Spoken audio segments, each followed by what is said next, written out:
My name is Michael Sinclair. I've been studying Grangers for about 25 years. I enjoy collecting rods that can fish, and I think that's probably about 90% of the bamboo collectors.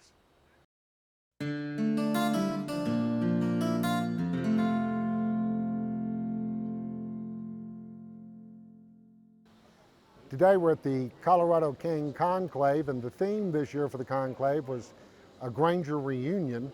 We've encouraged people to bring their Granger rods back home to Colorado, and we have a bit over 150 Grangers here on display, covering every rod from every era of the company.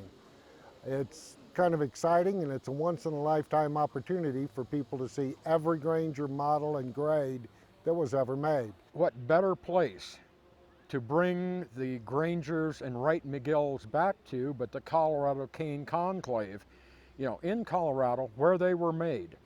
There are really about 4 genuine Granger nuts in the country. I don't mind being called the head nut, that's fine. There's a gentleman named Scott Whitman who lives in Beaufort, Missouri, and he's got, I don't know, probably about 40 to 50 rods, and he has the second most registered rods in the country. The second biggest collector is Scott Ziske from South Dakota. And Scott's just a genuine Granger nut. He's got a very nice collection, a very broad collection. He has everything from the first eras right up to the last ones. He's got registered rods. He's just got everything, and the quality of the rods in his collection is very high, and he's a very organized guy. Mike Clark, who has the most registered rods, is really a registered collector, not so much a Granger collector, although he does have other Granger rods. Between Scott Whitman and Mike Clark, they have over half of the known Granger registers. So that makes them feel pretty good, and they're rightfully proud of those collections. They are quite unique. They're very special rods. They were very expensive for their time period. They cost $100, and that was a lot of money for a fishing rod in the 50s and 60s. So again, that's one of the reasons you just don't see many of them. They were very upper-end rods. I think what makes Granger so popular is that they had what they called a standardized quality program, and that sounds kind of trite these days, but what he did was he used the same hardware, for example, the same ferrules, the same guides, the same reel seat on every grade rod, whether it was an $8 rod or an $80 rod. The only difference was in the quality of the cane and the quality of the wrappings. And yes, the upper grades got more varnish coats that were polished out in between. But other than cosmetics, you could buy an $8 rod that fished exactly like the $80 rod. And I think that's been their success throughout their history. Also, interestingly enough, you can pick up a 7.5-foot Granger and cast it, and then you can pick up a 10-foot Granger, and it's heavier, but the action is identical. It's one of the things that I think makes them popular again, because you can switch from one model to the next and still have that same feel, and it doesn't require you to learn a new casting stroke when you change rods. The Colorado Cane Conclave, we try now to have it the first week of August every year. That way people that are into fly fishing and bamboo can plan a vacation around the conclave. We only have one day, but people come here, they look at the rods, they cast different rods from different makers, and then they can take the rest of their vacation here in the Rocky Mountain West fly fishing. And August is the absolute best time for dry fly. This time of year, if it floats, they eat it. One of the main features we have here is Mike Clark and Scott Whitman's collection of Granger registered rods. They are the rarest. There are only 400 of those made, and they are serial numbered, so we can keep track of how many we've collected and where they fit into the history. They're sequentially numbered, so that you can tell what year it was made and which total number of registered it is. At the conclave today, we have an example of every rod that Granger ever made. We have a lot of duplicates, but we have at least one example of every grade rod. Up until just a few weeks ago, we would have had to say that we had almost every Granger, but we were able to get that one final rod that completed the entire line.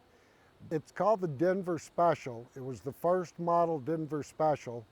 It was made in about 1917. It is the only one of its kind known to exist, and the earliest Granger rod known to exist. Just as a matter of pure luck, it showed up on eBay, and I was able to make the deal and came away with that rod. I'm very pleased to have it, and not just for my own collection, although that's nice, but more because now I can say we've seen all of the rods, and that is quite an accomplishment. The rod that I have in my hand right here is a Granger registered. Its model number is 7633. As far as everybody knows, it's the only one in existence. Now I'm going to guess that there's probably another one out there somewhere, but the only known rod to have surfaced so far in this model and line designation. I got it through a stroke of luck off of Craigslist. I live in Denver, Colorado, and I got it from a gentleman, an older gentleman, who had it on Craigslist in South Bend, Indiana. Got the rod, and lo and behold, it was everything that he said it was to be. It's full length. It's been fished somewhat, but it's all the guides are there. Cork's in good shape. Just a pretty cool rod. When I let it be known that I had this rod, there were a lot of Granger collectors that were quite interested in it because, as I said, it's probably the only one known to exist at this point. You know, Granger rods were made in Colorado. I always thought the rods were very well done, you know, nicely engineered, cosmetics were nice, well thought out all the way around. I think that's the interesting thing about collecting fishing stuff of any kind. There are so many facets to the hobby. Some people collect reels, some collect rods, some collect both. Some don't care a thing about rods and reels, but they collect the old wooden bass lures. My collection of registers is special to me. I started acquiring, say, a few registers, and the collection grew and grew and grew, and the bank account got smaller and smaller and smaller. I'm to the point now I only need one rod to complete the collection, and that's a 7.5 foot, you know, Goodwin, Granger, Wright, McGill. I don't care, either or. There is one here at the conclave, the only known one we have on the registry. Today, the gentleman unpacked the rod, laid it out on the table. I walked over there, took a company check, threw down on the table and said, just fill it out. And he said, let's talk later. When I got here, I had the rod on the table. He reached into his wallet, pulled out a blank check, and asked me, just fill it out, Alan, and let me take the rod. So I guess it's worth quite a bit of money, at least to Mike Clark.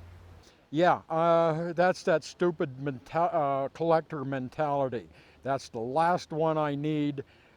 Clean out my bank account to get it, and then I'm happy. You know, then it's on to collecting matchbooks or, you know, empty beer cans or whatever, but, you know, I'll have my fly rods. The book I'm working on is going to cover Granger, Wright McGill, and Gary Lacey, and it will be the most in-depth book about Granger that's ever been available. In fact, when Dick Spur and I wrote Colorado Classic Cane, we did it because there was nothing available. And we thought, well, if there's nothing available, people must need information. And that's pretty much the same theme for this book, except that it is narrowly focused on Goodwin Granger Company. And it should be the most complete book ever produced about the Colorado flagship, which was Goodwin Granger. The book is supposed to be out in November, and anyone who's interested can go to grangerbook.com and read about the book and find information on how to order. And we would appreciate your support.